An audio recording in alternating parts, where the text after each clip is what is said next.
जय हिंद। आज हम लोग जो है पढ़ने वाले हैं 9th मैथ का पहला चैप्टर, वह है संख्या पद्धति। इसमें हम प्रश्नावली 1.1 को जानेंगे इस वीडियो में और संख्या पद्धति के परिचय के बारे में जानेंगे। संख्या पद्धति के जो है कुछ टॉपिक्स हैं, इन्हें हम पूरी तरह से जो है कवर करेंगे, जानेंगे। तो सबसे पहले हम स्टार्ट करते हैं परिचय से। इससे पहले हम आपको बता दें कि जो आपका सिलेबस पूर्ण होगा वह एनसीईआरटी बुक से स्टार्ट हुआ है और इस बुक से आपका जो है सिलेबस पूर्ण कराया जाएगा। आप देख सकते हैं, आप अपने नज़दीकी बाजार में जाइए और कहिए कि हमें एनसीईआरटी की बुक चाहिए, तो आपको यह बुक मिल जाएगी, मैथ की एनसीईआरटी बुक। बहुत बच्चे बालाजी प्रकाशक से जो है अपना सिलेबस पूर्ण कर रहे हैं, वो पढ़ाई कर रहे हैं। तो कोई बात नहीं, क्वेश्चन का टाइप जो होता है, क्वेश्चन के टाइप्स एक ही प्रकार के होते हैं। जो क्वेश्चन जितने टाइप्स के जो है एनसीईआरटी में होंगे उतना ही जो है बालाजी प्रकाशन में होंगे या अन्य किसी भी प्रकाशन में होंगे। क्वेश्चन का टाइप्स जो है वो सेम रहता है, चाहे वो हिंदी मीडियम हो या इंग्लिश मीडियम से हो या यूपी बोर्ड का हो या बिहार बोर्ड का हो या जो है सीबीएसई बोर्ड का हो। ओके, तो केवल और केवल क्या हो सकता है, क्वेश्चन के जो है कुछ जैसे मान चेंज हो सकते हैं। क्वेश्चन के टाइप्स जो है एक ही रहेंगे। जो आप एनसीईआरटी बुक्स में पढ़ेंगे वही आप पढ़ सकते हैं बालाजी प्रकाशन में या फिर अन्य किसी भी प्रकाशन में पढ़ सकते हैं। तो हम इसके बारे में पहले परिचय जानते हैं। पहला है हमारा जो है टॉपिक, वह है प्राकृतिक संख्या। प्राकृतिक संख्या को यन से प्रदर्शित करते हैं, कैपिटल यन से। तो आप लोग तो इतना तो जानते होंगे कि प्राकृतिक संख्या किसे कहते हैं और यह किससे स्टार्ट होती है। अगर नहीं जानते हैं तो हम बता दे रहे हैं, और जानते हैं तो कोई बात नहीं। तो जो प्राकृतिक संख्या है वह 1 से स्टार्ट होती है और अनंत तक जाती है। प्राकृतिक संख्या जो होती है वह 1 से स्टार्ट होती है और अनंत तक जाती है, वह प्राकृतिक संख्या कहलाती है। जैसे हम एग्जाम्पल तो मान सकते हैं, 1, 2, 3, 4 इनफाइनाइट। तो यह आपका जो है प्राकृतिक संख्या जो होती है वह 1 से स्टार्ट होती है, 1 से स्टार्ट होती है और इनफाइनाइट तक जाती है, वह प्राकृतिक संख्या कहलाती है। अब प्राकृतिक संख्या को आपने जान लिया, ठीक इसी प्रकार से है पूर्ण संख्या। पर पूर्ण संख्या जो है वह 0 से स्टार्ट होती है, 1 से ना स्टार्ट होकर के वह 0 से स्टार्ट होती है, क्योंकि जब जो सभी प्रकार से संपन्न होगा उसे ही पूर्ण कह सकते हैं। तो पूर्ण संख्या जो होती है उन्हें कैपिटल W से प्रदर्शित किया जाता है। और अगर इनका एग्जाम्पल ले, हम एग्जाम्पल इनका लें तो ये कुछ इस प्रकार से होंगे, 0, 1, 2, 3, 4 इनफाइनाइट। यह भी 0 से स्टार्ट होगा और इनफाइनाइट तक जाती है, यानी अनंत तक होती है। दोनों में डिफरेंट क्या है, प्राकृतिक संख्या और पूर्ण संख्या। प्राकृतिक संख्या 1 से स्टार्ट होती है और पूर्ण संख्या जो होती है वह 0 से स्टार्ट होती है। तो यह आपको समझ में आया। अब हम बढ़ते हैं पूर्णांक की ओर। सभी पूर्ण संख्याएं जो होती हैं तथा ऋणात्मक संख्याएं जो होती हैं वह 0 के साथ मिलकर पूर्णांक बनाती हैं। यानी कि जो पूर्ण संख्या है, पूर्ण संख्या वह ऋणात्मक संख्या के साथ मिलकर के पूर्णांक बनाती है। अब ऋणात्मक संख्या किसे कहते हैं, तो ऋणात्मक संख्या जो होती है वह 0 से स्टार्ट होती है, 0 से बाएं तरफ स्टार्ट होती है, बाएं तरफ हो सकती है। ये हमारा 0 है, कामा -1, कामा -2, कामा -3, इस तरह से वो बाएं तरफ में हो जाती है, तो उन्हें ऋणात्मक संख्या कहते हैं। ओके, तो पूर्णांक में क्या होता है कि जो पूर्ण संख्याएं होती हैं तथा जो ऋणात्मक संख्याएं होती हैं वे दोनों जीरो के साथ में मिलकर अब जो है पूर्णांक बनाती हैं। और पूर्णांक जो है वो दो प्रकार के होते हैं, एक धनात्मक पूर्णांक, एक ऋणात्मक पूर्णांक। तो धनात्मक पूर्णांक किसे कहते हैं? जो जीरो से दाहिने तरफ की ओर चलता है उसे धनात्मक पूर्णांक कहते हैं। और जो दाहिने जो है जीरो से बाएं ओर चलता है यानी ऋणात्मक संख्या की ओर बढ़ता है वह जो है ऋणात्मक पूर्णांक कहलाता है। एग्जाम्पल थ्रू अगर हम समझे तो यहाँ पर अभी हमने समझाया आपको कि ये हमारा जीरो है। अब इसके जो दाहिने ओर जब संख्या कोई भी बढ़ेगी तो वह धनात्मक पूर्णांक में बढ़ेगी कुछ इस प्रकार से 1, 2, 3, 4 डॉट डॉट डॉट डॉट इस प्रकार से बढ़ती हुई चलेगी। और यही जब ऋणात्मक पूर्णांक बनाएंगी तब यह बाईं ओर बढ़ेंगी तो ये जो है -1, -2, -3 इस प्रकार से जो है यह आगे बढ़ती हुई चलेगी। तो ऋणात्मक पूर्णांक बाईं ओर चलती है और धनात्मक पूर्णांक दाहिनी ओर चलती है। ओके, तो आपको ये समझ में आया पूर्णांक। अब हम बढ़ते हैं अभाज्य संख्या की ओर। अभाज्य संख्या किसे कहते हैं? अभाज्य संख्या कहते हैं जो स्वयं से विभाजित होती है और सिर्फ एक से विभाजित होती है। उनका केवल दो ही पहलू होता है यानी दो प्रकार से ही वह केवल विभाजित हो सकती है। उनमें कोई तीसरा नहीं होता है कि कोई तीसरी संख्या उन्हें विभाजित कर दे। अभाज्य संख्या कहलाती है। जैसे एग्जाम्पल तो हम मान सकते हैं, मान लो 2 को मान लो, 3 को मान लो। अब 2 को किस संख्या से काटोगे? या तो वह स्वयं से कटेगी या तो 1 से कटेगी। इस कारण से ये जो है अभाज्य संख्या है। आप अगर और आगे बढ़ना चाहते हैं तो कामा करके यहाँ पर जो है 19 को ले लीजिए, फिर जो है 23 को ले लीजिए। ये सब संख्याएं जो है अभाज्य संख्या होती हैं। ओके, 2, 3, 5, 7, 11, 13, 17, 19, 23 ये सब संख्याएं जो होती हैं वह अभाज्य संख्या होती हैं। तो अभाज्य संख्या के केवल दो गुणनखंड होते हैं, जो है विभाजन होते हैं। वह दो प्रकार से केवल विभाजित किए जा सकते हैं, एक तो स्वयं से और दूसरा 1 से। तो अभाज्य संख्या आपको समझ में आया। भाज्य संख्या क्या होता है? अभाज्य संख्या का ठीक उल्टा होता है। भाज्य संख्या वह संख्या होती है जो स्वयं से भी कटती हैं और 1 से भी कटती हैं, साथ में अन्य किसी भी संख्या से कट सकती हैं, अन्य किसी संख्या से कट सकती हैं। जैसे 4 को ले लीजिए, 4 को हम यहाँ पर लिए तो 4 जो है ये स्वयं से भी कट सकता है। इस प्रकार से इसे किया जा सकता है 4 × 4 या कामा करके 1 × 4 इस तरह से कर सकते हैं, या कामा करके 2 × 2 इस प्रकार से इन्हें लिखा जा सकता है। तो इनके 3 गुण यानी कि 3 प्रकार से इन्हें हम लिख सकते हैं, 2 दूनी 4 और 4 × 4 और 4 × 4 इस प्रकार से। तो जैसे हम एक और एग्जाम्पल ले लेते हैं, अगर आपको ये समझ में नहीं आया तो एक और एग्जाम्पल ले लेते हैं। जैसे हमने लिया 16। अब 16 को काटेंगे हम तो ये कितनी संख्याओं से कटेगा? एक तो ये स्वयं से कटेगा, एक 1 से कटेगा, 2 से कटेगा, 4 से कटेगा, 8 से कटेगा और एक स्वयं से कटेगा। ओके, तो इसके जो भाज्य संख्याएं होती हैं उनके 2 से अधिक गुण होते हैं, यानी कि वह 2 प्रकार से कर सकते हैं, प्लस में एक तीसरा शब्द जो है संख्या होगा जिससे भी वह कर सकते हैं।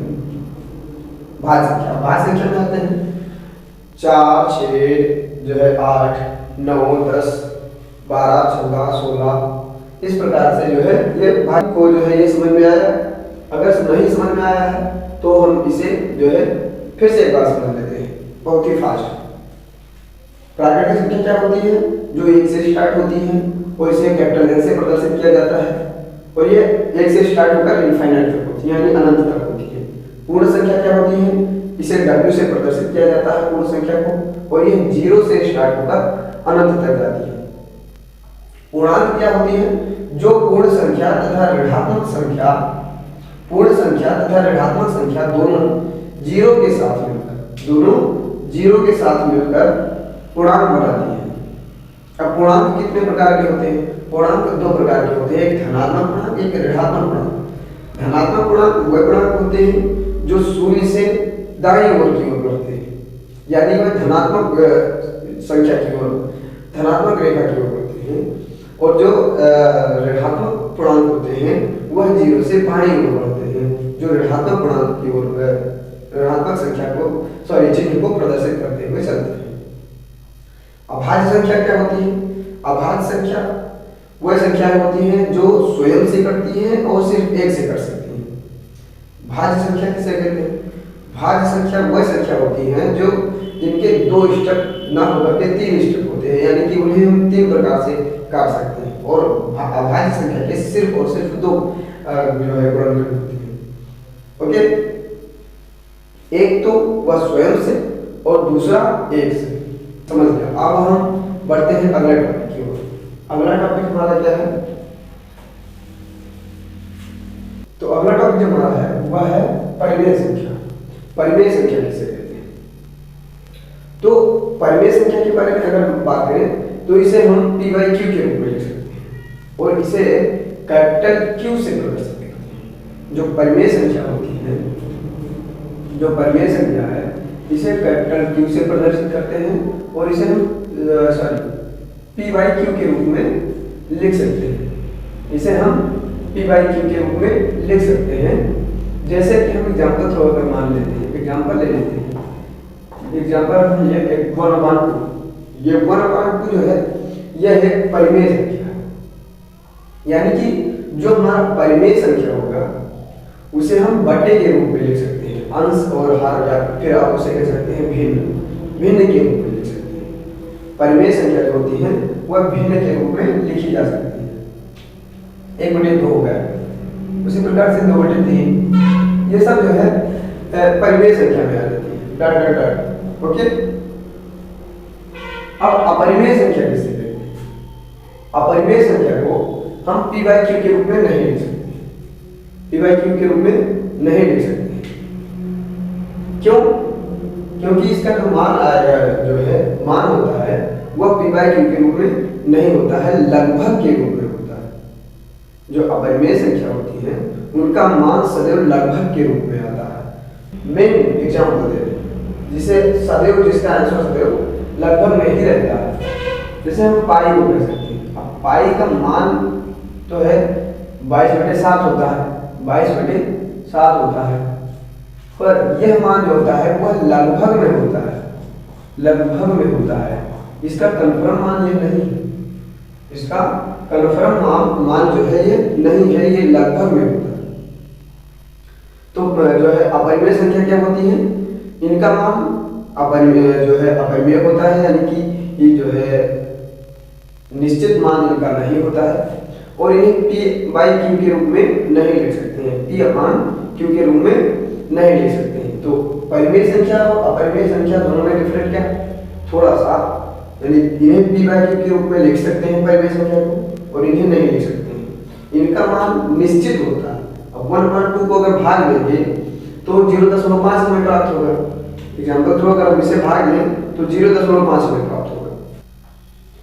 तो हमने क्या समझा? परिमेय संख्या और अपरिमेय संख्या हमने समझ लिया। अब हम पढ़ते हैं वास्तविक संख्या। अब वास्तविक संख्या किसे कहते हैं? वास्तविक संख्या को कैपिटल R से प्रदर्शित करते हैं। ये सभी संख्याओं का संग्रह होती है, जिसमें हमारा जो है सभी संख्या आ जाती है। वास्तविक संख्या, अपरिमेय संख्या, परिमेय संख्या, भाज्य, अभाज्य और प्राकृतिक संख्या, पूर्ण संख्या और पूर्णांक, ये सब जो है वास्तविक संख्या में आती है। तो इसका जो है आप डेफिनेशन को लिखना चाहें तो लिख सकते हैं कि ये सभी संख्याओं की संग्रह होती है। ओके, अब हम दशमलव संख्या को समझते हैं। दशमलव प्रसार। दशमलव प्रसार क्या होता है? दशमलव प्रसार, जैसे हमने अभी 1/2 को यहाँ पर लिया। अब 1/2 को अगर हम भाग देंगे तो 1/2 को भाग देंगे जब हम, तो हमें जो है 0.5 प्राप्त होगा, इतना हमें प्राप्त होगा। तो किसी भिन्न को दशमलव प्रसार में बदलना होता है, उसे यानी दशमलव संख्या में उसे ज्ञात करना, वही दशमलव प्रसार कहलाता है। यानी कि हर से जो है हम भाग देते हैं जब अंश को, तो हमें प्राप्त होता है दशमलव संख्या। जैसे यह हमने जो है आपके सामने इसे प्रस्तुत किया, ये एक एग्जाम्पल जो है हमने दिया। अब जो है शांत दशमलव संख्या इसे कहते हैं। शांत दशमलव संख्या, ये सामने आपका एग्जाम्पल, जो संख्या पूर्णतया जो है विभाजित हो जाए और उसका शेषफल जो है हमें शून्य प्राप्त हो, उसे शांत दशमलव संख्या कहते हैं। ओके, तो हम जो है डिफिनीशन लिखने में नहीं, सीधा बोल देते हैं। तो आप लोग जो है नोट बुक, अगर आप जो है वीडियो देख रहे हैं तो नोटबुक लेकर नोट करते हुए चले। हम जो है आपको इसी प्रकार से समझाते हुए चलेंगे। आप वीडियो को हम बोले उसे आप वीडियो रोक कर और उसे नोट कर लें। ओके, लिखते हुए चलेंगे तो ज़्यादा समय लगेगा। इस प्रकार से हम जो है समझाते हुए चलेंगे। तो शांत दशमलव क्या होता है? जिसमें शेषफल हमारा शून्य प्राप्त होता है, वह शांत दशमलव संख्या जो है हमें कहलाती है। जैसे कि हमने 1/2 को भाग दिया, अब हमें ये पूर्णतः विभाजित हो गया, शेषफल जो है हमें शून्य प्राप्त हुआ। उसी प्रकार से जो है अन्य कई संख्याएं होती हैं। अब अगर हम बात करें कि अशांत दशमलव संख्या, तो अशांत दशमलव संख्या यानी कि अशांत आवर्ती किसे कहते हैं? अभी हमने जो है 2/3 को यहाँ पर आपके सामने विभाजित किया, तो इसमें क्या हुआ कि जो शेषफल हमें एक बार प्राप्त होता था वही दोबारा भी प्राप्त होता था, तिबारा भी प्राप्त होता था। तो इस प्रकार से जो यानी कि जिस शेषफल की पुनरावृत्ति हो, यानी बार बार वही शेषफल हमें प्राप्त हो, तो उन्हें अशांत आवर्ती कहते हैं या फिर अनुसानी आवर्ती कह सकते हैं। तो अशांत आवर्ती को हमने समझा पूरी तरह से। अब हम समझेंगे अशांत आवर्ती, अशांत आवर्ती के एक एग्जाम्पल ले लेते हैं। यह आपके सामने एग्जाम्पल नोट हमने कर दिया है। परिमेय संख्या में हमने केवल उसे समझाने के लिए आपको दिया है कि ये p/q के रूप में हम लिख सकते हैं। अशांत आवर्ती को p/q के रूप में हम लिख सकते हैं। यह एक परिमेय संख्या होती है, पर यह अशांत होती है। एग्जाम्पल थ्रू शांत को हम आइए शांत का देख लेते हैं। 1/2 ये जो है हो गया आपका शांत, यानी कि इसमें आपको जो है शेषफल जो प्राप्त होता है लिख सकते हैं। शेषफल जो है शून्य प्राप्त होता है, शून्य प्राप्त होता है। और अशांत आवर्ती में क्या होता है? इसमें शेषफल की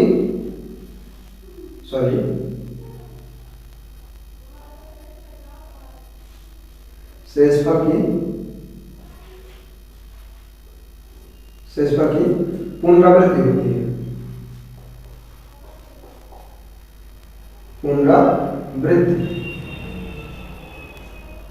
पुनरावृत्ति होती है। जैसे हम 2/3 को एग्जाम्पल तो हम मान लेते हैं। एग्जाम्पल हमने लिया 2/3 को।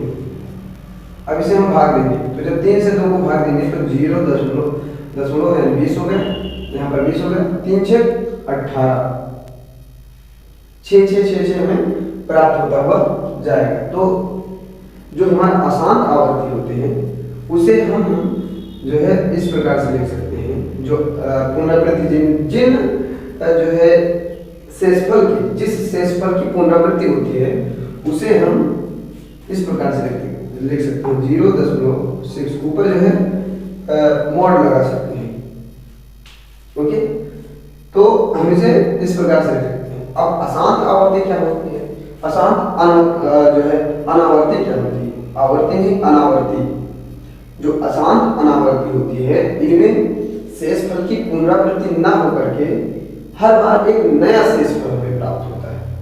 हर बार हमें एक नया शेषफल प्राप्त होता है, जिसे हम मान सकते हैं 22/7 को। अब जब पाई को हम 22/7 जो है पाई का मान 22/7 होता है, इसे जब हम भाग देंगे, 7 से भाग देंगे तो हमें हर बार एक नई संख्या प्राप्त होगी शेषफल के रूप में।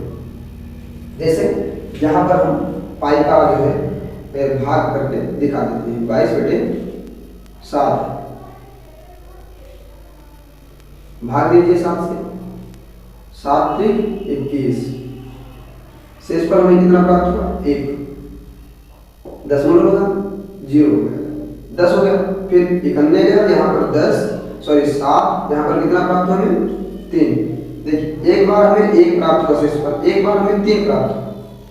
ओके, अब 3 को 7 को 4 बार बढ़ा करिए, यहाँ पर जो है 28 प्राप्त हुआ। अब शेषफल हमें कितना प्राप्त हुआ, शेषफल हमें जो है 2 प्राप्त हुआ। इस प्रकार से हर बार हमें एक नया शेषफल, नया शब्द जो है, नया अंक प्राप्त होता है हर बार। तो जिसमें जो है अशांत जो अनावर्ती होती हैं उनमें हर बार शेषफल जो है एक नया शब्द प्राप्त होता है। तो आप जो है अशांत आवर्ती को समझ गए, एग्जाम्पल भी हमने दे दिया। अब हम पढ़ते हैं अपने जो है आखिरी टॉपिक की ओर, यानी घातांक। घातांक का मान जो है 4 प्रकार से घात का जुड़ना, यानी जब किसी संख्या समान होगी और घात भिन्न भिन्न होगी, दोनों में मल्टीप्लाई होगा तो घात क्या होंगी, जुड़ जाएंगी। जैसे संख्या समान है इन दोनों में और घात जो है भिन्न भिन्न है, तो क्या होंगी, इनमें घात जुड़ जाएंगी, यानी a के पावर m प्लस के n। इस प्रकार से ये हमें प्राप्त होगी। जैसे हम एग्जाम्पल के थ्रू मान सकते हैं 2 × 2, इसका पावर यहाँ पर अगर 3 रख दें और इसका 2 रख दें तो क्या होगा, बराबर में क्या प्राप्त होगा, 2 के पावर कितना 5 प्राप्त होगा। ओके, तो इस प्रकार से घात जो है जुड़ जाते हैं। जब संख्या समान होगी और घात भिन्न भिन्न होगी, दोनों में मल्टीप्लाई होगा तो क्या होगा, घात जुड़ जाएंगी। अब दूसरा क्या है कि अगर संख्या में जो है स्क्वायर दिया हुआ है और उसके ऊपर उसे जो है ब्रैकेट में, वह ब्रैकेट में घात के ऊपर घात होगा, इसे कह सकते हैं घात के ऊपर घात हो। जैसे यहाँ पर 2² होल स्क्वायर, इस प्रकार से आपने कई बार जो है क्वेश्चन देखा होगा, इस प्रकार से रहता है कि 2 के पावर 2² उसके पावर 3, तो इस प्रकार से होते हैं। तो सेम कंडीशन में है तो क्या होता है, इनमें घात जो है वो मल्टीप्लाई हो जाते हैं, घातों का मल्टीप्लाई हो जाता है, यानी गुणा हो जाता है। तो जब दोनों में मल्टीप्लाई हो जाएगा तो 2 के पावर 6 हो जाएंगे, इस प्रकार से प्राप्त होंगे। ओके, तो जो मान हमें प्राप्त होगा वह इस प्रकार से हमें प्राप्त होगा आंसर। अब अगर घात जो है बटे के रूप में, संख्या बटे के रूप में हो, समान संख्या हो और उनमें घात जो है वह भिन्न भिन्न, तो जब इन्हें हम सॉल्व करेंगे तो ये हमें कुछ इस प्रकार से प्राप्त होंगे, a m - n, इस प्रकार से ये हमें प्राप्त होती है। क्या होती है, इनमें घात घट जाती है, घातों की संख्या घट जाती है।